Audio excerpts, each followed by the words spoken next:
அனைவருக்கும் வணக்கம். இன்று டாக்டர் அம்பேத்கரின் 134வது பிறந்த நாள். 1891ஆம் ஆண்டு ஏப்ரல் மாதம் 14ஆம் நாள் பீமாராவ் ராம்ஜி இம்மண்ணில் பிறந்தார். காலப்போக்கில் அம்பேத்கராக மாறி இந்தியாவில் பல கோடி மக்களின் அறிவு கண்ணை திறந்த ஆசானாக திகழ்ந்தார். கற்பி, புரட்சி செய், ஒன்று சேர் என்னும் மந்திரத்தை வார்த்தையாக சொல்லாமல் தன் வாழ்க்கையாக வாழ்ந்து காட்டியவர்.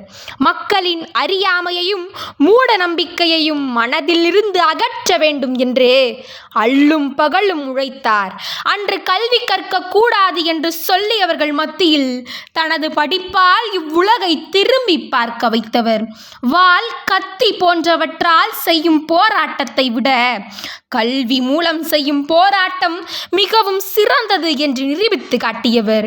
பிறப்போக்கும் எல்லா உயிருக்கும் எல்லாம் என்று வள்ளுவன் வழியிலும், சாதிகள் இல்லையடி பாப்பா என்று பாரதியின் வழியிலும் தன் பாதையை அமைத்து வெற்றி வாகை சூடினார்.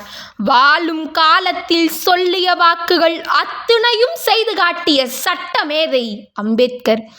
அத்தகைய மாபெரும் தலைவனுக்கு பிறந்த நாள் இன்று. வாழ்த்த வயதில்லை, வணங்கி விடை பெறுகிறேன். நன்றி, வணக்கம்.